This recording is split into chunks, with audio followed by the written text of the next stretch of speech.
Megastar Chiranjeevi ఈ ఏడాది మే 9న విశ్వంబర సినిమాతో ప్రేక్షకులను పలకరించబోతున్నారు. వశిష్ఠ దర్శకత్వంలో యూవీ క్రియేషన్స్ బ్యానర్ పై 300 కోట్ల భారీ బడ్జెట్ తో ఈ సినిమా నిర్మిస్తున్నారు. సంక్రాంతికి రావాలనుకుంటున్నప్పటికీ వీఎఫ్ఎక్స్ లో నాణ్యత లేకపోవడం, రామ్ చరణ్ సినిమా ఉండడంతో మే 9కి వాయిదా వేసుకున్నారు.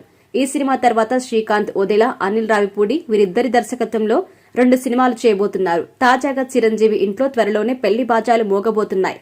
ఆయన మేనల్లుడు సాయి దుర్గా తేజ్ వివాహం చేసుకోబోతున్నారట.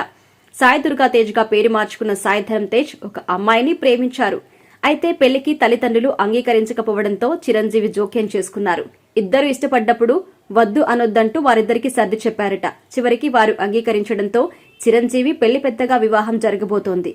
వచ్చే వేసవిలో పెళ్లి జరిగే అవకాశం ఉన్నట్టుగా తెలుస్తోంది. రజీనాను ప్రేమించాడని, త్వరలోనే వీళ్ళిద్దరూ పెళ్లి చేసుకుంటారంటూ వార్తలు కూడా వచ్చాయి.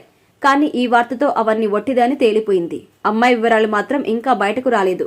తిక్కా సినిమాలో హీరోయిన్ గా నటించిన లారిస్సా బొనేసేతో గతంలో ప్రేమలో కూడా పడ్డారు. ఇక పెళ్లి చేసుకుంటానంటూ ఆమెకు సాయి దుర్గా తేజ్ ప్రపోజ్ చేశాడు. కానీ ఆ అమ్మాయి అప్పటికే వేరొకరితో ప్రేమలో ఉన్నట్టుగా తెలిసింది. ఈ విషయాన్ని సాయి ధరమ్ తేజ్ స్వయంగా మీడియాకు తెలిపారు. అయితే తాను త్వరలోనే పెళ్లి చేసుకోబోతున్న అమ్మాయి వివరాలు మాత్రం చెప్పలేదు.